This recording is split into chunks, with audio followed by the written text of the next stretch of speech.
Hi everyone, welcome to my channel. In today's video, I've got some fragrances that I'm going to be hauling with you guys. I actually have 9 fragrances that I'm going to be sharing today. Before we get into the haul, I do want to let you guys know about my other channel, my main channel, my first channel. It's a nail channel, The Nail Lush, here on YouTube. I do have a tutorial up on how I did these nails using polygel. So if you are into DIY nails, please check that channel out. I will link it below. So we're gonna go ahead and start off with the box of disappointment that I picked up from FragranceNet.com.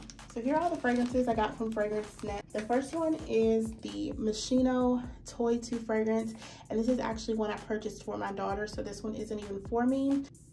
So here's the bottle. I actually purchased this one for my daughter. This is a very fresh scent. It's kind of musky. It's got a little bit of woodiness to it, but overall this is definitely a freshie. If you're into freshies, you may like this one. But yeah, that's Moschino Toy 2.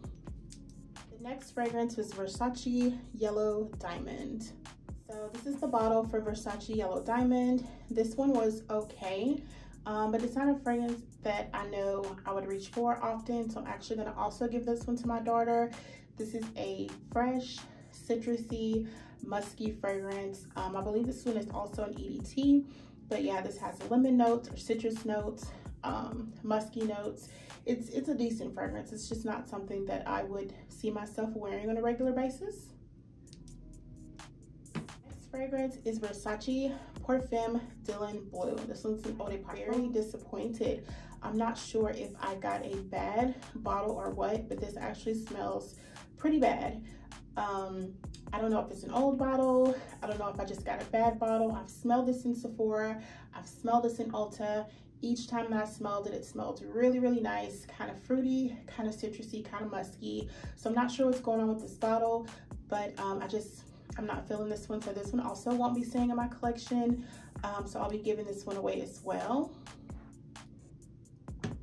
Last fragrance is Dolce Peony. So this one has the typical Dolce bottle with the flowered lid. This one is a barely there fragrance. And I'm not talking about barely there as in you spray it and then it wears off quickly. The initial spray of this, I can barely smell on my skin. This is very, very light, very, very faint, and very, very floral, which I expected it to be floral because it's Dolce Peony. My daughter described this as being not the petals of the flower, but like the stems and the leaves, because it's kind of earthy smelling. Again, this one didn't work out for me either, so I will be getting rid of Dolce Peony as well. So next I'm going to get into the fragrances that I picked up from Ulta. First Ulta fragrance is Carolina Herrera Good Girl, and this is the Legere version. This has tonka bean in it. I can't really think of the rest of the notes off the top of my head. I want to say it's got mandarin in it as well, but this one's really nice. I'm not too fond of the original Carolina Herrera Good Girl, but I really do like this one, and again, I picked this one up from Ulta. The next fragrance I picked up from Ulta is Dolce & Gabbana The Only One. This is a vanilla coffee fragrance. A lot of people say this smells similar to YSL Black Opium. I own YSL Black Opium. I don't think they smell the same, other than the fact that they both have coffee notes. This one is much brighter in the opening because it has citrus notes. I believe bergamot's in here. It's got iris and violet. So this one opens up much brighter than the YSL Black Opium. The only similarity to me is the coffee and the vanilla, but this one smells really nice. I really like this fragrance. Next fragrance from Ulta is Valentino Voce Viva Intensa. So this is the intense version. So it's got the darker kind of burgundy cap instead of the bright red cap. This also has, I believe, citrus notes in it. I believe there's vanilla in here, crystal moss accord. This is just a very kind of feminine, fruity floral fragrance. I really like this one.